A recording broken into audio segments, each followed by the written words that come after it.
Se você ainda não me conhece, eu sou a professora Gisele Araújo. Esse é o canal Aprovei. Clica aqui embaixo, já se inscreve, já curte o vídeo, deixa o seu like e vamos para mais um conteúdo de língua portuguesa. Hoje nós vamos falar sobre frase, oração e período. Você sabe o que é isso? Vamos lá tirar as dúvidas. Frase é qualquer enunciado linguístico que possui algum sentido, possui um sentido completo e pode conter ou não um verbo. E aí a gente teria as frases nominais, que são frases sem verbo, e frases verbais, que são frases com verbo. Olha o exemplo. Bom dia. Bom dia não tem nenhum verbo, mas possui um sentido completo, certo? Se eu passo na rua, encontro um conhecido e digo oi, é só uma palavrinha com duas letras, mas ela tem um sentido completo. Então isso é chamado de frase. A oração já é diferente.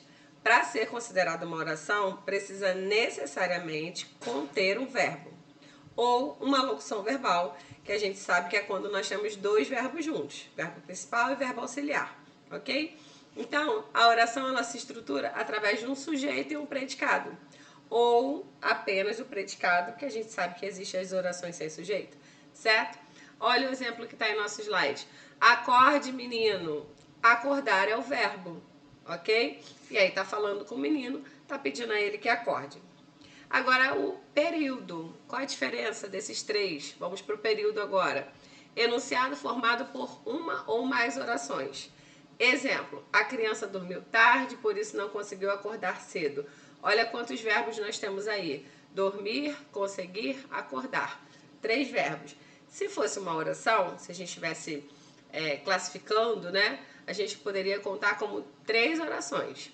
Tá bom, mas não é sobre isso que a gente está falando. A gente precisa entender o que é período. Período vai da letra maiúscula até o ponto que conclui aquele enunciado. Pode ser ponto final, de exclamação, de interrogação, pode ser reticências. Tem que ser uma pontuação que conclua. E não pode ser, por exemplo, vírgula ou ponto e vírgula, porque esses não fecham o período. Esses são apenas pausas, ok? Agora nós vamos falar de parágrafo. O que é um parágrafo? Elemento textual com unidade de sentido, que serve para dividir e organizar qualquer tipo de texto. Não dá para fazer um texto inteiro. Todo texto precisa ser dividido em parágrafos. Para iniciar o parágrafo, a gente precisa dar um recuo na margem esquerda. Lembra aqueles 2 dedinhos que a professora lá do primário ensinava?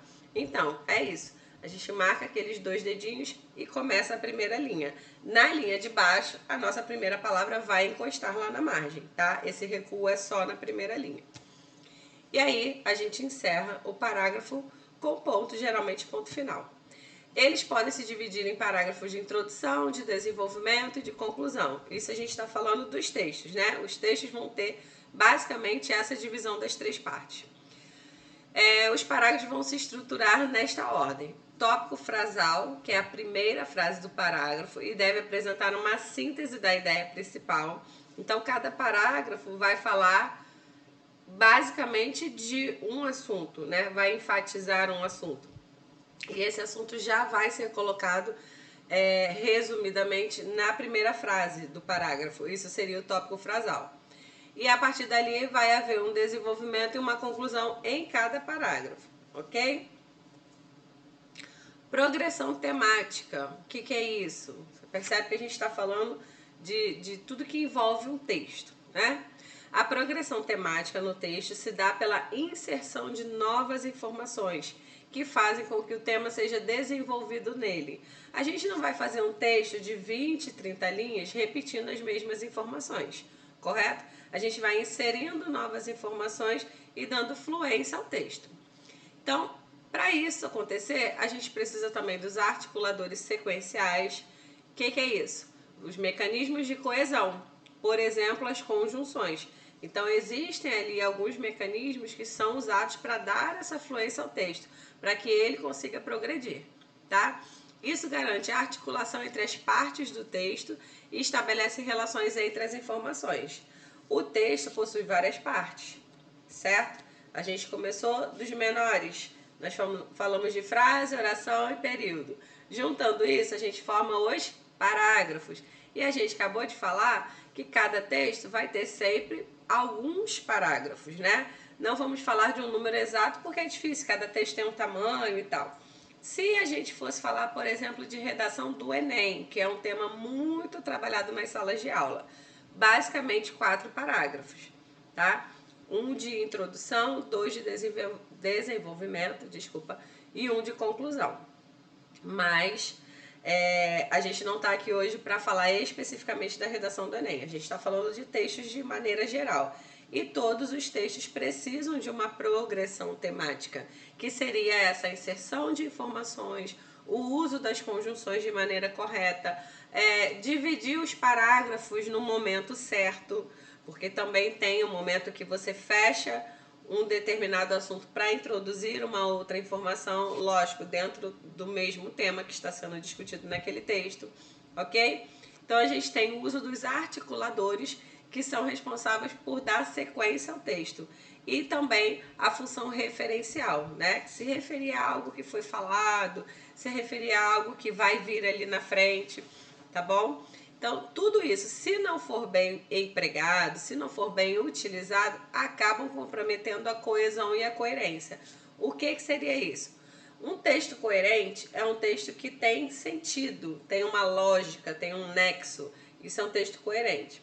E um texto coeso é um texto que está sendo escrito de acordo com as normas gramaticais, que está sendo escrito com o uso de tudo isso que a gente está falando, né? O uso correto dos parágrafos, das orações, dentro de cada parágrafo, das conjunções que ligam um parágrafo ao outro. Isso é um texto coeso, ele está sendo bem escrito, ok? Seguindo, vou falar aqui da coesão textual que eu acabei adiantando um pedacinho no slide anterior. Tá lá, é a conexão linguística que permite a amarração das ideias. Olha o que eu acabei de dizer. Eu não falei que uma parte tem que estar ligada à outra, um parágrafo tem que estar ligado à outra. Então, essa amarração de ideias dentro de um texto, permitindo deste modo a eficiência na transmissão da mensagem ao interlocutor e, por consequência, o seu entendimento. Então, eu escrevo um texto para que o outro leia. Quem é esse outro? O meu leitor. Eu posso ser uma escritora e escrever para muita gente, ou eu posso ser um aluno e estou escrevendo especificamente para o meu professor ler a minha redação. Não importa, todo texto vai ter um leitor. E esse leitor precisa entender o que eu, como autora daquele texto, quero dizer. Para isso, eu preciso saber me expressar, saber essas técnicas de coesão. Porque se um texto estiver escrito embaralhado, vamos dizer assim, eu não consigo transmitir a minha mensagem. Beleza? A coesão necessita de recursos como palavras e expressões que têm como objetivo estabelecer a interligação, vamos falar de novo dessa ligação, dos segmentos do texto. Esses recursos são chamados de elementos de coesão. Então, existem vários elementos dentro da língua portuguesa que são utilizados para que haja essa ligação, para que haja essa coesão entre as partes de um texto. Situação comunicativa. O termo situação comunicativa tem sido usado como equivalente a contexto. Denomina-se situação comunicativa o momento imediato em que o gênero discursivo se materializa em texto numa situação real de uso. Para que aquele texto está sendo usado? Qual é o objetivo dele? Tá?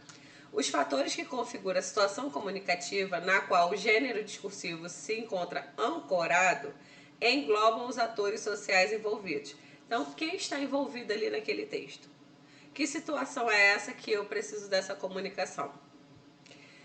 Então, seriam os interlocutores, que usou esse termo ali, o nosso texto usou esse termo, atores sociais envolvidos. É a mesma coisa que os interlocutores. Ah, professora Gisele, eu continuo sem entender. Interlocutores são aqueles que praticam o diálogo, vamos dizer assim. Eu tenho o autor que escreveu o texto, eu tenho o leitor que está lendo o texto. Há um diálogo entre eles. Eles precisam se entender. O leitor precisa entender aquele texto. Então, o autor, no momento da escrita, precisa se fazer entender, para que haja esse diálogo, para que haja essa interlocução, ok?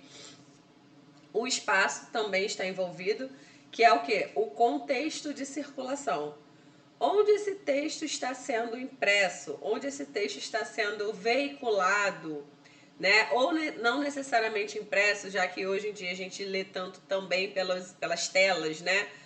Computadores, celulares, então a internet nos traz muita informação, tá? Então há um contexto ali também. Quais são os objetivos comunicativos envolvidos na situação? Perceba que ao longo da nossa vida a gente lida com N tipos de textos. O que a gente usa mais no dia a dia são essas mensagens que a gente manda via WhatsApp, certo? Ali existe um objetivo. Normalmente é um assunto mais rápido e tal, a gente fala com as pessoas mais conhecidas, mais íntimas, e aí a gente tem uma dada maneira de falar. Aí você está lá na sala de aula fazendo uma redação, já é um outro objetivo. O texto já não é mais virtual, ele é escrito. Na verdade, ele é manuscrito, porque uma redação, na maioria das vezes, o professor pede que seja manuscrito. Você vai usar uma outra linguagem, você não vai usar todas aquelas abreviações que você usa no WhatsApp, você não vai usar figurinha, carinha, nada daquilo. Você vai escrever da maneira mais formal possível, usando todas as normas da língua portuguesa. Então tem um outro contexto, tem um outro objetivo comunicativo, certo? Isso sem falar de gêneros e tipos textuais, tá? Próximo tópico ali tá falando, ó, o gênero ou conjunto de gêneros discursivos utilizados. Se você está estudando, por exemplo, para o Enem, você vai treinar o gênero discursivo argumentativo, que é o tipo de redação que o Enem pede. Se você é mais novinho e está fazendo outros tipos de texto na escola, o professor hoje pediu um poema, semana passada ele pediu uma narração, de repente na outra semana ele vai pedir uma receita culinária. Percebe a diferença entre esses tipos todos de textos? É muita diferença. E aí você vai usar cada um ao modo que foi pedido, porque cada um tem o seu modo de ser feito, sua maneira de ser escrita, ok? Seguindo, uma situação comunicativa envolve o lugar, que é o quadro espaço-temporal, então em que lugar está sendo escrito aquele texto. O propósito comunicativo, para que está sendo escrito aquele texto. Os participantes, quem escreveu e quem vai ler. E o gênero discursivo, que tipo de texto é aquele? Acabei de citar alguns, né? Receita culinária, redação do Enem, reportagem, cada um é de um jeito. Os participantes trazem consigo conhecimentos diversos, tais como conhecimentos linguísticos, conhecimentos ideológicos, conhecimentos culturais, sociais, suas crenças, seus valores. Tudo isso vão compor uma situação comunicativa. Se você pegar para ler o livro de um autor americano, por exemplo, dentro daquele livro, você vai comprar ele traduzido para português, ok. Não estou dizendo que você tem que saber inglês. Mas dentro daquele livro não vai conter muita coisa de cultura americana, já que o autor é de lá, o texto foi escrito lá, com os valores e crenças e cultura e tudo dos americanos. Lógico que vai, né? Por mais que o texto esteja traduzido, a língua está traduzida, mas toda a história se passa lá fora. Então vai trazer outros valores, vai trazer outros costumes, outras crenças diferentes da nossa, que somos brasileiros. Consegue perceber, né? Como que faz diferença a parte de social, cultural, crença. Então isso também influencia na escrita de um texto, ok? Seguindo ali. Além disso, a composição da situação comunicativa deve levar em consideração o lugar ocupado pelos participantes envolvidos, como também o seu ponto de vista e os papéis por eles ocupados ao comporem a situação. Cada pessoa é uma pessoa. A gente pode discutir sobre o mesmo assunto e eu vou ter um ponto de vista, você vai ter outro, certo? Isso também é levado em consideração na hora de uma escrita e na hora de uma leitura de texto. Porque aí, através daquilo que o autor escreveu, eu vou conseguir perceber o ponto de vista dele a respeito de determinado assunto. Eu tenho o direito de discordar, certo? Eu posso pensar de uma outra forma diferente. Eu não preciso pensar exatamente igual ao autor daquele texto. Cada um vai ter o seu ponto de vista. Por lugar, entende-se não só o local físico, o lugar onde ele está, imediato, né, naquele momento da escrita, no qual a cena se desenrola. Então, não necessariamente aquele lugar que ele vive, que ele escreveu o texto. Mas também podemos considerar o lugar sócio-histórico e as suas representações para uma determinada cultura ou grupo. Sim, a gente vai ter textos que mostram um outro momento da história. Se você pegar um texto, pode ser até de um autor brasileiro. Agora há pouco a gente deu o exemplo de um autor americano. É uma outra coisa. Agora a gente pode dar o exemplo de um autor brasileiro, mas que viveu 200 anos atrás. Estamos aqui no mesmo país, certo? Porém, é um outro momento histórico. Se eu pego um texto que foi escrito 200 anos atrás, não é um outro momento histórico, então é um outro lugar, podemos dizer assim, apesar de ser o Brasil. Mas é um lugar completamente diferente do que é agora, porque tinha outros costumes, tinha outros valores, tinha outras crenças. É quase que uma outra sociedade, podemos até dizer dessa forma. Porque 200 anos atrás, o Brasil não era nada do que é hoje. São sociedades diferentes. Então é um outro momento, tá? E as suas representações para uma determinada cultura ou grupo. Se a gente puxar até para o uso da língua, eu particularmente gosto muito do Machado de Assis. É um carinha que viveu há mais ou menos uns 200 anos atrás. Machado é de 1800 e pouco, final de 1800 e pouco, início de 1900. Então olha quanto tempo atrás ele viveu. Lógico que até algumas palavras da língua portuguesa mudaram a sua escrita.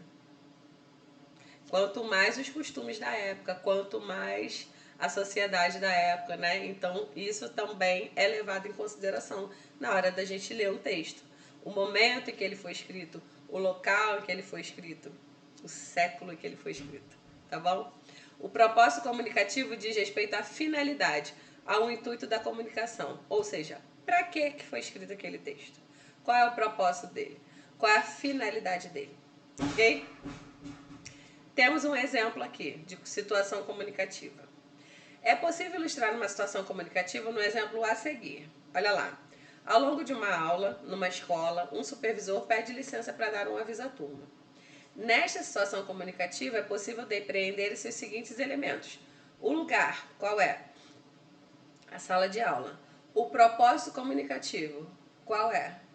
Ele foi ali dar um aviso à turma. Quem são os participantes? Quem está envolvido naquela cena ali, naquela situação? O supervisor que acabou de chegar na sala e quem já estava dentro daquela sala, que eram o professor e seus alunos. Qual foi o gênero discursivo escolhido? Um aviso. Porque até os gêneros orais a gente também tem que levar em consideração. Ele não foi lá entregar um papel, um bilhete por escrito, ou boletim, ou uma prova, percebe que são tipos diferentes de texto. Ele foi ali dar um aviso. Um aviso normalmente é o quê? Oral. Ele até poderia levar um aviso por escrito também? Sim, mas não é isso que está escrito aqui. Ele foi lá dar um aviso. Ele pediu licença, entrou, deu aviso. Gênero oral do uso da nossa língua. Ok? Por hoje, a aula de hoje se encerra aqui. E eu te aguardo no próximo vídeo. Tchau, tchau.